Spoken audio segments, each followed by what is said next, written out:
नमस्कार दोस्तों, मैं दीपक शर्मा अंग्रेज आपका स्वागत करता हूं द लीगल चैम्बर में। अब दोस्तों, आज की इस वीडियो के अंदर हम एक बहुत इंपॉर्टेंट कानूनी प्रावधान यानी कि एक काफी जरूरी कानून के बारे में आप लोगों से बात करने वाले हैं, जहां पर अगर एक व्यक्ति को जबरदस्ती संपत्ति से बाहर कर दिया गया, उसको उसी की प्रॉपर्टी से बाहर कर दिया जहां पर उसका अधिकार था।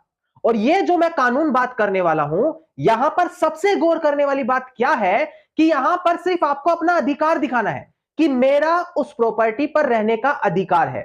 चाहे आप वो अधिकार अपने मालिकाना हक से दिखाएं, आप वो अधिकार किसी पट्टे के माध्यम से दिखाएं, आप वो अधिकार किराएदार होने के नाते से दिखाएं।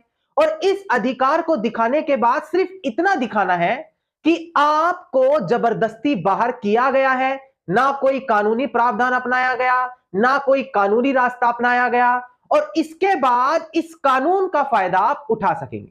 और इसके अंदर कोई ऐसा वैसा कानून नहीं, बहुत बड़ी राहत आपको दी गई है। जैसे कि कोर्ट 110% आपके पक्ष में ही निर्णय देगा, कारण मैं आगे बताऊंगा। दूसरी चीज, यहां पर जो भी कोर्ट का निर्णय आएगा, आप उसके खिलाफ अपील नहीं डाल सकते, आगे आप उसके खिलाफ रिवीजन नहीं डाल सकते, ताकि जो आप लोगों का सालों का समय कोर्ट में खराब हो जाता था, वो यहां पर ऐसा ना हो। इसके अलावा भी इस कानून में और भी कई खासियत है, जो मैं आज की वीडियो में आज आपको क्लियर करके देने वाला हूं। अब दोस्तों, अगर आप लोगों को हमारी ये वीडियोस अच्छी लगती हैं, अगर आप लोगों को हमारी तरफ से किए गए एफर्ट्स अच्छे लगते हैं, तो मेरा आप लोगों से अनुरोध है, इस वीडियो को आप लाइक जरूर करें, ज्यादा से ज्यादा शेयर जरूर करें, और अपना वैल्यूएबल कमेंट सेक्शन में जरूर लिखें। तो चलिए दोस्तों, अब आज की इस वीडियो को हम ज्यादा लंबा ना करते हुए आज की इस वीडियो को स्टार्ट करते हैं।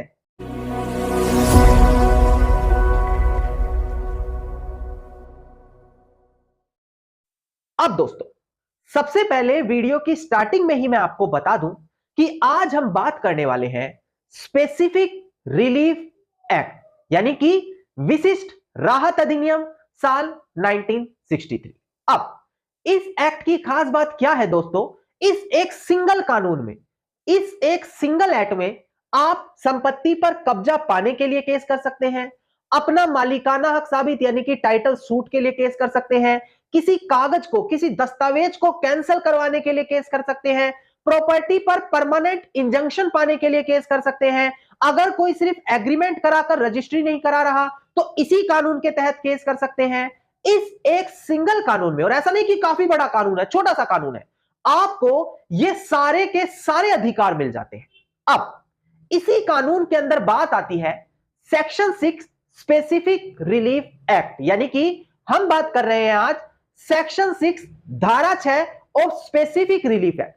इसी एक्ट में, इसी सेक्शन में बताया गया है कि आप लोग क्या क्या बेनिफिट इस सेक्शन से उठा सकते हैं। अब मैं वीडियो के आगे डिस्प्ले पर दिखाकर आपको यह पूरा सेक्शन सिंपल लैंग्वेज में क्लियर करूंगा, पर उससे पहले मैं आपको बता दूं कि यह जो सिंगल एक्ट है आपको इतने सारे बेनिफिट देता है। जैसे सेक्शन 31 कहता है किसी दस्तावेज को कैंसिल करवा लो अगर आपसे धोखे से बनवाया है। सेक्शन 34 कहता है कि आप टाइटल सूट डालकर प्रॉपर्टी पर अपना अधिकार दिखा सकते हैं। सेक्शन 42 कहता है आप संपत्ति पर हमेशा के लिए परमानेंट इंजंक्शन यानी कि स्टे पा सकते हैं। इसके अलावा अगर आपको प्रॉपर्टी से बाहर कर दिया तो उस पर कब्जा पा सकते हैं, अलग अलग केसेस इसे कानून में बताए हैं। इसके अलावा अगर आपसे कोई कॉन्ट्रैक्ट करके दस्तावेज बनाकर प्रॉपर्टी आपको नहीं दे रहा या कोई और दूसरी चीज आपको नहीं दे रहा, तो इस कानून के अंदर केस किया जाता है। अब दोस्तों, अगर आप चाहते हैं कि इस कानून की हर बारीक आप बात जान पाए, आपको हर एक जानकारी हो, आपको किसी और के ऊपर निर्भर ना रहना पड़े, तो इसी वीडियो के डिस्क्रिप्शन में मैंने आपको इस कानून की बुक का लिंक दिया है, जहां पर आप उस पर क्लिक करके आपको सामने सीधा अमेज़न की वेबसाइट मिल जाएगी। वहां से आप इस बुक को ऑर्डर करके मंगवा सकते हैं। सबसे खास बात, यह कोई महंगी बुक नहीं है, नॉमिनल से इसके चार्जेस हैं।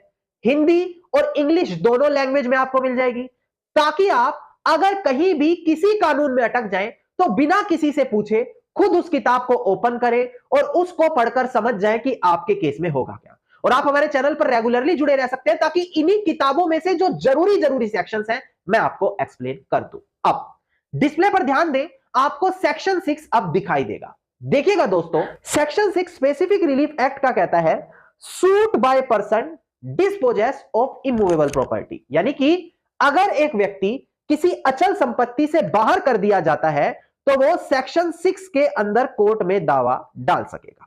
अब इसका फर्स्ट पॉइंट देखिए क्या कहता है, if any person is dispossess without his consent, कि अगर एक इंसान बिना उसकी मर्जी से किसी अचल संपत्ति से बाहर कर दिया जाता है, otherwise then in due course of law, यानी कि उसको बाहर करते समय कोई कानूनी रास्ता नहीं अपनाया, जोर जबरदस्तन जबरदस्ती बाहर करा गया, he or any person claim through him by suit recovery possession of their own, यानी कि इन्होंने बोला कि ऐसे केस में वो व्यक्ति जिसको प्रॉपर्टी से बाहर किया गया है वो उस संपत्ति पर कब्जा वापस पाने के लिए इस सेक्शन के अंदर केस कर सकता है।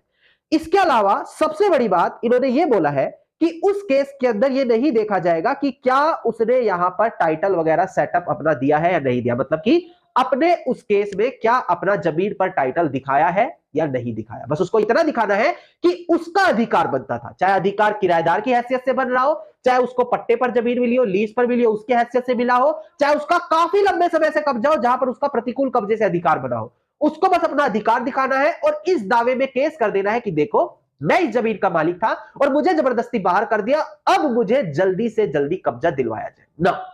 ये मैंने कानून आपको बताया कि आखिरकार सेक्शन 6 कहता क्या है। अब कानून के आगे थोड़े सा और बढ़ते हैं, ध्यान दीजिएगा। इसका सब क्लोज 2 कहता है कि अगर आपको इस कानून के अंदर केस डालना है तो जिस दिन आपको कब्जे से बाहर किया गया उस दिन से लेकर 6 महीनों के भीतर ही आपको केस डालना है, तभी आप इस कानून की राहत ले सकते हैं। इसके अलावा आप कभी भी गवर्नमेंट के खिलाफ सेक्शन 6 का इस्तेमाल नहीं कर सकते, मतलब कि अगर किसी गवर्नमेंट ने, सरकारी व्यक्ति ने आपको बाहर कर दिया तो वहां पर आप ये नहीं कह सकते कि मैं उसके खिलाफ सेक्शन 6 यूज करूंगा। कानून में और भी अलग प्रावधान है, सीपीसी है, सेक्शन 5 है रिलीफ एक्ट का, वो आप इस्तेमाल कर सकते हैं, पर सेक्शन 6 आप गवर्नमेंट के खिलाफ इस्तेमाल नहीं कर सकते, ये थोड़ी सी कमी इस कानून में है। इसके अलावा सब क्लोज 3 कहता है कि जब आप इस कानून में केस करेंगे और जो भी उसका निर्णय आएगा उस निर्णय के खिलाफ आप कोई अपील नहीं कर सकते, जो भी उसका निर्णय आया है, ना ही वहां पर उसके खिलाफ कोई भी रिव्यू फाइल किया जा सकता।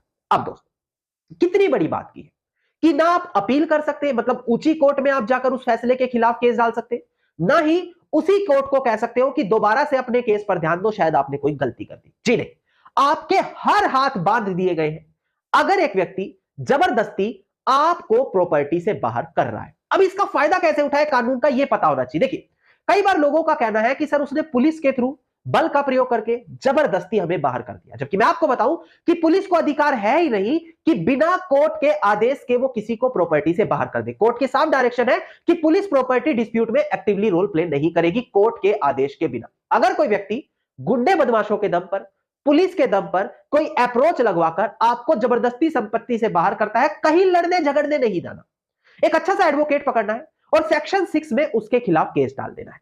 केस डालते ही आपको यह दिखाना है कि सबसे पहली चीज कि आपका वहां पर क्या अधिकार था, क्या आप एक लीगल तरीके से किराएदार थे, क्या आपके पास जमीन का मालिकाना हक है, क्या आप भी वहां पर कोई उत्तराधिकारी हैं, आपने जमीन पट्टे पर ली है, मतलब किस हैसियत से, किस अधिकार से आप उस जमीन पर बैठे थे, यह दिखाना है।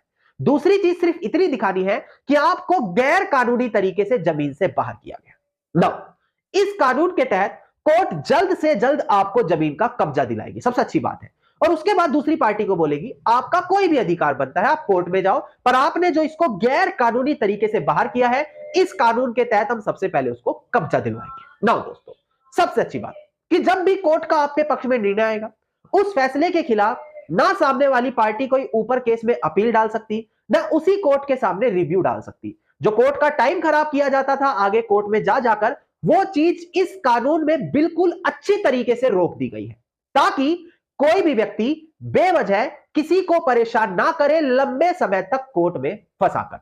यह बात करता है हमारा सेक्शन 6। अब इस कानून से जुड़ी कुछ काफी बड़ी जजमेंट है जो मैं डिस्प्ले पर दिखाकर आपको क्लियर कर दूं। ध्यान दीजिएगा, एक एक करके 2-3 जजमेंट आपको क्लियर करूं ताकि पूरा कानून आपको अच्छी तरीके से क्लियर हो जाए। देखिएगा दोस्तों, एक केस लो था सुखजीत सिंह वर्सेस सिरा जुनीसा। यहां पर क्या हुआ, किराएदार ने अपनी मर्जी से प्रॉपर्टी के मालिक को उसकी संपत्ति खाली करके दे दी थी जब मकान मालिक के बेटे की शादी थी। उसके बाद जब किराएदार दोबारा से आकर जमीन पर कब्जा मांगने लगा तो किराएदार को कब्जा देने से मना कर दिया। अब ऐसी सिचुएशन में किराएदार ने इस सेक्शन 6 का केस डाला कि देखो मुझे तो प्रॉपर्टी से बाहर कर दिया। यहां पर कोर्ट ने साफ बोला कि इस धारा का एक किराएदार इस्तेमाल नहीं कर सकता। कब? जब उसने अपनी मर्जी से प्रॉपर्टी खाली करी हो। अगर उसको जबरदस्ती खाली कराया है तब सेक्शन 6 इस्तेमाल किया जा सकता है। पर अगर एक किराएदार अपनी मर्जी से बाहर जा रहा है, किराया एग्रीमेंट समय पूरा होने के बाद जबरदस्ती नहीं अपनी मर्जी से बाहर जा रहा है, तो सेक्शन 6 किराएदार टीनेंट की कोई मदद नहीं करेगा। यह उसी कंडीशन में मदद की जाती है जब किसी को जबरन बिना कानून का इस्तेमाल करे फोर्सफुली बाहर किया गया हो, वहां पर कानून उनका बचाव करने आता है। अब दोस्तों हम बढ़ते हैं अपनी दूसरी जजमेंट की ओर। डिस्प्ले पर ध्यान दीजिएगा। देखिए अगला केस लो है महावीर प्रसाद जैन वर्सेस गंगा सिंह। यहां पर सुप्रीम कोर्ट ने कहा कि अगर कोई इंसान इस स्पेशल कानून का सहारा लेना चाहता है तो उसको कोर्ट को क्लीन हैंड के साथ अप्रोच करना पड़ेगा, मतलब कि झूठ बोलकर वो कोर्ट में ना आए। प्रेजेंट केस में क्या हुआ, किराएदार ने केस तो डाल दिया कि भाई मुझे जबरदस्ती बाहर किया, मुझे प्रॉपर्टी पर दोबारा से बैठाओ, पर वो ये ही एविडेंस नहीं दिखा पाया कि कभी वो प्रॉपर्टी पर मालिक था। ऐसे केस में उसने वहां पर इस कानून का फायदा उठाने में गलती कर दी। मतलब कि दोस्तों यहां पर किराएदार को इसी वजह से राहत नहीं मिली क्योंकि वो यही नहीं दिखा पाया मैं कभी यहां पर लीगल तरीके से बैठा था, किसी किराएदार की हैसियत से बैठा था, और उस फायदा उठाकर वो सेक्शन 6 में आगे नहीं बढ़ पाया। तो सेक्शन 6 में सबसे बड़ी सबसे इंपॉर्टेंट चीज है कि आप किसी लीगल तरीके से जमीन पर होने चाहिए। चाहे आप किराएदार हो, लीगल तरीके से होने चाहिए, जबरदस्ती घुसकर कोई किराएदार नहीं हो सकता। अगर जमीन पट्टे पे लिया, लीज पर लिया, वो भी लीगल तरीके से होना चाहिए। जबरदस्ती घुसकर कोई ये नहीं कह सकता कि मैंने तो पट्टे पर लिया हुआ है। या फिर अगर एक लंबे समय तक कब्जे में 12 साल से ज्यादा हो गया तो उसका अधिकार बन जाता है, तो उसको वो अधिकार दिखाना जरूरी है कि मुझे लीगल तरीके से बाहर करना चाहिए था, ऐसा नहीं है कि जबरदस्ती बाहर कर दे। या फिर कोई मकान मालिक या को शेयरर है, हिस्सादार है, उत्तराधिकारी है, उसको जबरदस्ती बाहर किया जा रहा है, तो वो सेक्शन 6 का इस्तेमाल करके अपना कब्जा वापस पा सकता है और इस जमीन का काफी अच्छे तरीके से अपने पक्ष में बेनिफिट ले सकेगा। उम्मीद करता हूं कि मैंने जो आपको ये स्पेशल कानून बताया है, जहां पर आपको ना कोर्ट में ज्यादा टाइम लगेगा, 100% आपका अधिकार आएगा और यहां पर दूसरी पार्टी का नुकसान ही होगा, इस कानून का आप लोग अपने पक्ष में सही तरीके से बेनिफिट उठा पाएंगे। इसके अलावा जो ये कानून है यानी कि स्पेसिफिक रिलीफ एक्ट है, इस कानून में और भी कई इसी प्रकार के छुपे हुए प्रावधान हैं। अगर आप चाहते हैं कि उनको आप खुद स्टडी करें, खुद समझें, चाहे आप इंग्लिश लैंग्वेज जानते हो, चाहे आप हिंदी लैंग्वेज जानते हो, तो वीडियो के डिस्क्रिप्शन में मैंने आपको इस बुक का लिंक दिया है, वहां पर जाकर आप घर बैठे इस बुक को ऑर्डर करा सकते हैं, वो भी बड़े नॉमिनल चार्जेस में, बड़े मामूली चार्जेस में। अब दोस्तों अगर आपको हमारी आज की वीडियो अच्छी लगी तो वीडियो को आप लाइक, शेयर और कमेंट जरूर कीजिएगा।